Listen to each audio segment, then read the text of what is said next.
Dragons, arguably the most iconic monster, not just in Dungeons & Dragons, but in medieval fantasy altogether.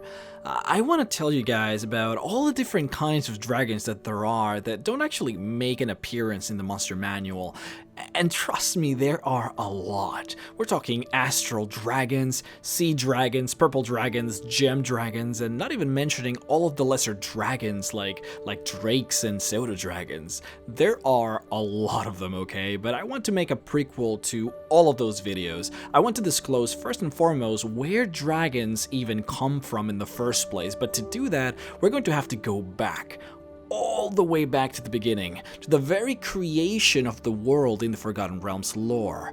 Why? Because actually one of the most popular creation myths is based out of a dragon god. Now, Dungeons & Dragons, very much like Elder Scrolls, relies on stories, myths, rumors, legends to tell their stories, especially stories that pertain to thousands of years before the present. Because of this, there is no factual truth to everything, only different points of views. The dwarves of Mithril Hall believe in one thing, whereas the elves of late myth Draenor believe in something completely different faces of the same coin, and it's difficult to know who is right and who to trust. The events that will be explained in this video are shared by many races, and for the most part, it is the most popular creation myth, but it is heavily influenced by draconic lore, especially by history predicated by red dragons, so take this with a grain of salt. At the beginning of time, before the creation and existence of Toril and its solar system, there was the sea of stars and the elemental chaos, a conflux of radiating chaotic energy that spawned the first race of entities, the primordials. One of these primordials was the entity Asgorath, known as the World Shaper. It was known as such because from the first void he created the multiverse and the prime material world. From this creation, there was sort of a leftover energy, this liquid crystal silvery existence that went on to become the Astral Sea. From the Astral Sea, then came the gods. Diametrically opposed to one another, the gods and the primordials fought, which ended in the primordials being permanently imprisoned, including the creator of all, Asgorath. The prime material world at that point, known as Aver Toril, started to form its first selection of inhabitants, what is now known as the creator races, that is, the very first races of creatures that ever lived on the planet. The Sarok, who would later evolve or turn into the Yuan-Ti, the Naga, the Lizard Folk, and just generally any other monster in Dungeons & Dragons that is lizard-like, not including the dragons.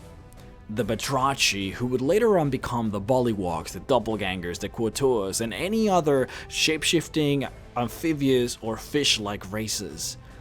The Ayari, who would later on become the Aarakocra, the Kenku, and any other bird-like humanoid. The Fae, known of course as Sylvans, things like the sprites and the pixies. And lastly, the humans, however, they were ape-like at the time. These 5 races existed for thousands of years on this new planet as they formed their empires and conquered the world. A massive war, however, eventually unfolded between the Batrachi and the Titans. You see, during this time, the god Anam, the All-Father, known to be the chief deity of all giants, had found the prime material world and kinda liked it there. His sons, the Titans, got involved in an enormous war with the Batrachi and started winning that war. With no other recourse and knowing that they would lose this war, the Batrachi did the unthinkable. They started to use their magic to break the bonds that imprisoned the primordials and summon them into the world. You see, they knew that the primordials would fight against the Titans, since the Titans were the children of the gods, and the primordials have always been at war with the gods. Something that they did not expect, however, happened. In their attempt to break free all of the primordials, they also broke Asgorath free. Asgorath knew that if the primordials were to be left alone on the planet and waged war against the gods and the mortal races that followed them, then the planet would be destroyed. His greatest creation, he couldn't allow this. So he grabbed one of the massive asteroids that follows the moon Selûne and sent it on a direct trajectory to the planet in order to threaten its destruction. If he couldn't control life on the planet, then nobody should have it. This is where some myths and legends differ. Some believe this was just a bluff, a threat meant to get the attention of all so that he could, then find peace. Others believe he actually wanted to destroy the planet but ended up failing. Others say that he might have sided with the gods and used this meteor to simply destroy the Batrachi. Asgarath, however, is very much known to be neutral, not good, not evil, not benevolent, not malevolent, so he simply is. He's also known to be extremely hard to read. No mortal understands his actions, and he's very difficult to predict. But always remember, guys, gods always have agendas. It doesn't matter who that god is, he wants something. Gods need clerics to venerate them. They need people to believe in them because that's what gives these creatures power. The more followers a god has, the more power that god possesses. Now, this is mostly true, like I said, for gods, and Asgarath is a primordial, so the rules might not necessarily apply, but it is definitely something to think about. Regardless, even though we're not sure of his intentions, we sure know what happened. The meteor turned into many, and they fell over the planet. The destruction annihilated the Batrachi and pretty much made them go extinct in their current form. The destruction was so massive that continents moved, oceans changed, and the entire climate was drastically altered.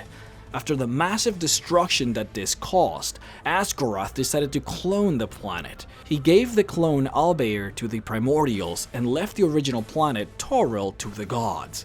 And finally there was peace. Do you want to know what the plot twist of all of this was, however? The meteors were not actually just meteors.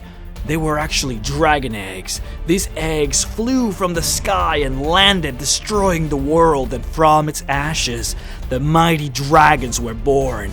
Yes, Asgarath was indeed a dragon primordial, and from this development came his children, his brood, meant on conquest against the world. A massive, brutal conflict the dragons and the giants of Astoria entangled. But that's for another video. I hope you all enjoyed this one, even though it was a little bit too short. I wanted to at least cement the beginnings of dragons so that I could do secret videos on every single type of them. I just felt I had to do this first before doing any of that. But I'll also touch on the battle against the giants when I talk about chromatic and metallic dragons, because they're, just sort of linked. But anyways, please follow me on Twitter and say hi. I love doing what you guys do. Yeah, this has been fun. See you all in a few days.